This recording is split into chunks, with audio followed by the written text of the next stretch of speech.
Sir मैंने नाम किसी का नहीं लिया सर, आपने उड़ता तीर क्यों पकड़ लिया? इनको मेरा हुआ ऐसा है कि मैं ही दिखाई पड़ता हूं कि इसमें क्या रखा है, देखे है जो तू आन के पास, बदगुमा वहम की दारू नहीं लुकमान के पास। सभापति महोदय, तमिलनाडु से ही डॉक्टर एपीजे अब्दुल कलाम थे और मैं सारे सदन से कहना चाहूंगा, डॉक्टर कलाम का नमाजे जनाजा और याकूब मेनन का नमाजे जनाजा एक ही दिन हुआ। कितने लोग याकूब मेनन के नमाजे जनाजा में गए और कितने डॉक्टर कलाम के नमाजे जनाजा में गए? डॉक्टर कलाम मेमोरियल पे कितने लोग की फोटो है, दिखाएं मुझे, सोशल मीडिया पे पोस्ट की हो। मगर अफजल हालात का मारा था, आपके एक मंत्री का ऑफिशियल ट्वीट है, वही सदन के सदस्य नहीं तो मैं नहीं बोल रहा हूं। याकूब मेनन की जुडिशियल किलिंग हुई, आपके एक नेता का, मिनिस्टर का ऑफिशियल ट्वीट है, सदन के सदस्य नहीं है इसलिए नहीं बोल रहा हूं। और सर 26/11 आरएसएस ने कराया, सदन के सदस्य बैठे हुए हैं। हाफिज साहब और सुनिए, जाकिर नायक शांति का मसीहा सदन में सदस्य बैठे हुए हैं। सर किसने जोड़ा? मैं नहीं कह रहा हूं जोड़ा, हमने किससे जोड़ा मैं बताना चाहता हूं। मैं अपनी बात, सर मैंने नाम किसी का नहीं लिया सर, आपने उड़ता तीर क्यों पकड़ लिया? सर मैंने नाम नहीं लिया, उड़ता तीर क्यों पकड़ लिया? सर मैं पूरी बात कर लूं। सर मैं कहना चाहता हूं, हमारी सोच मुस्लिमों के बारे में और इनकी सोच में क्या अंतर है। देखिए, जिन सभापति महोदय, मैं थोड़ा उन लोगों को इस्लामिक हिस्ट्री के बारे में बताना चाहता हूं। Honourable Digvijaya Singh, please, I'll give a chance. I'll give. माननीय सदस्य, ऑनरेबल दिग्विजय सिंह जी। माननीय सभापति महोदय, जो माननीय सदस्य ने बात कही है, मैं सुन रहा था डॉक्टर त्रिवेदी जी की बात। उन्होंने कहा था ऐसे मुसलमान हम लोगों के साथ है और वैसे मुसलमान इन लोगों के साथ है। बात यह है कि आपने जिस तरह से इस पूरी बात कही है, ये घोर आपत्तिजनक है, अपमानित करती है। और जो माननीय सदस्य ने भी मेरे बारे में भी कहा है, मैं उनकी निंदा करता हूं। Honourable home minister, honourable home minister, honourable home minister, एक second okay, one second, your mic will be on. जी महोदय, मुझे ये सब कहने की जरूरत नहीं है, लेकिन जो गुजरात में दंगे और फसाद हुए, कौन कौन उसके लिए जिम्मेदार थे बताइए। ऑनरेबल होम मिनिस्टर,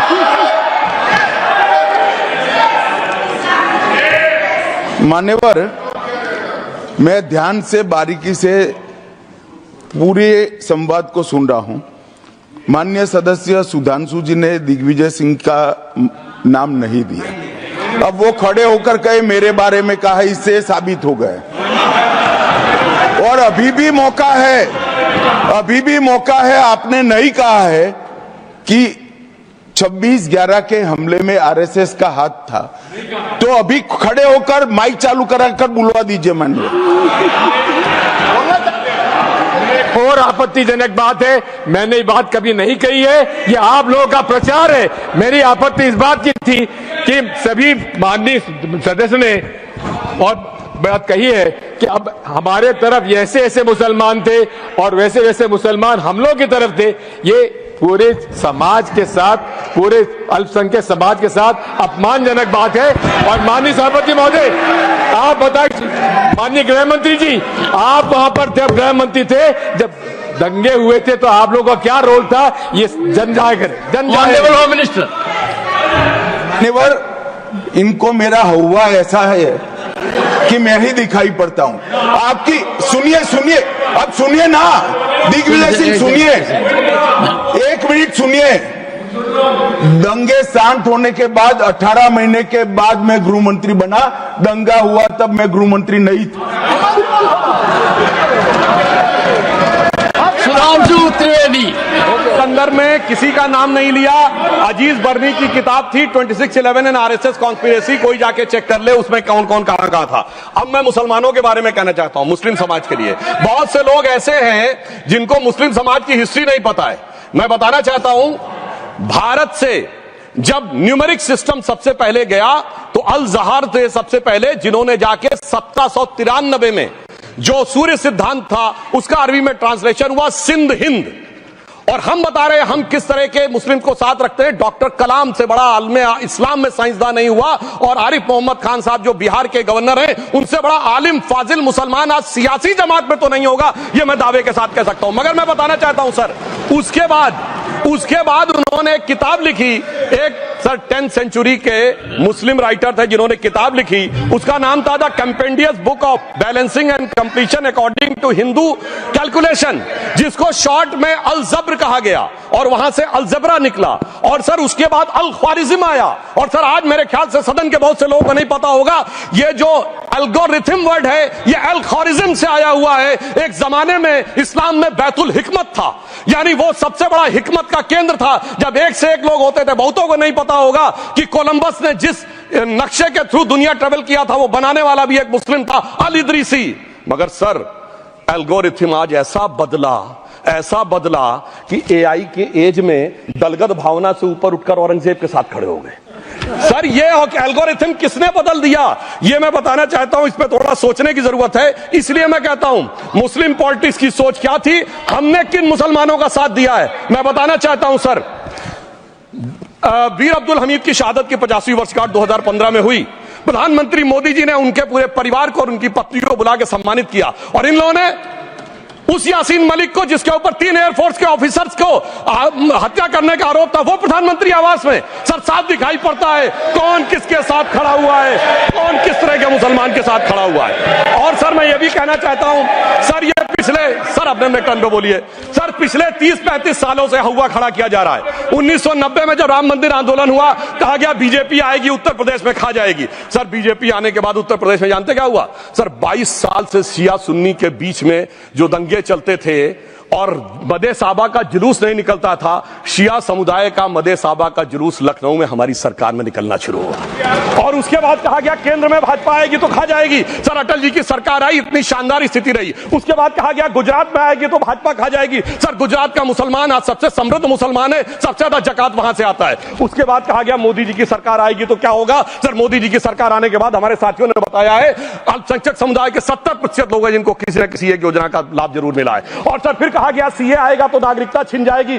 सर उसके बाद भी आपने सब देखा, और सर हम बचपन में सुनते थे कि राम मंदिर बनने लगेगा तो मिडिल ईस्ट के देश पेट्रोल देना बंद कर देंगे। सर राम मंदिर भी बन रहा है, और भारत मिडिल ईस्ट कॉरिडोर भी बन रहा है, और अबू धाबी में भी मंदिर बन रहा है, और 4 मुस्लिम देशों ने सर्वोच्च नागरिक सम्मान मोदी जी को दिया हुआ है। इसलिए मैं कहना चाहता हूं सर, मर्ज हो तो उसका इलाज किया जा सकता है। जैसे हमारे यहां वैद धन्वंतर माने गए हैं, इस्लामी अकीदे में वैद हकीम लुकमान माने गए, तो कहा गया है उनके लिए कि इसमें क्या रखा है, देखे है जो तू आन के पास, बदगुमा वहम की दारू नहीं लुकमान के पास। यानी मर्ज का इलाज है, पर वहम का इलाज तो हकीम लुकमान भी नहीं कर सकते जो आपने पाल कर रखा है।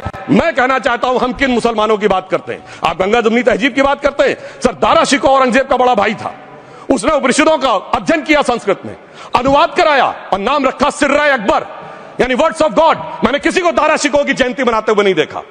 मैं पूछना चाहता हूं बेगम बीबी ताज, उनके घर पे जाते किसी ने सुना? सर ये बताइए, आलम शेख इतने बड़े कृष्ण भक्त के कवि, किसी ने सुना उनके घर पे जाते हुए? मलिक मोहम्मद जायसी जिन्होंने पद्मावत लिखा, उत्तर प्रदेश के रहने वाले, उनके घर पे कोई गया? ये बताइए ब्रिगेडियर मोहम्मद उस्मान के घर पे कौन गया? आजमगढ़ में, गाजीपुर के रहने वाले थे, आज तक जाने वालों में नहीं दिखे। और मैं सर बताना चाहता हूं एक और बात, सर एक सैयद इब्राहिम रसखान हुए हैं, बहुत बड़े कृष्ण भक्त के कवि।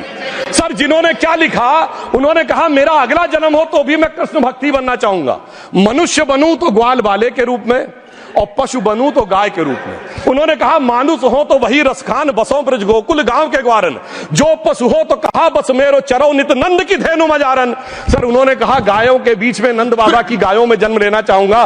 मगर सर आज एक ऐसे नेता आए हैं इस देश में जिनको गायों से बदबू आने लगी है, तो उनके लिए मुझे मेरे मन में भाव आता है सर कि श्री रामचंद्र कह गए सिया से, ऐसा कलयुग आएगा गोपालक श्री यदुवर कुल में एक ऐसा नेता आएगा जिसे बकरे कटने में खुशबू मिलेगी, गौ माता में बदबू पाएगा।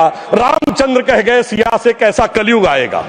अब सर मैं एक और बात भी कहना चाहता हूं, हम किनको मानते हैं? सर नजीर अकबराबादी को सुनिए, कृष्ण भक्त के लिए क्या कहा। सर मैं एक बोलना चाहता हूं, बुल्ले शाह ने क्या कहा? बुल्ले शाह ने कहा, अभी होली गुजरी है, उसने कहा था आज होली खेलूंगी मैं, कर बिस्मिल्लाह।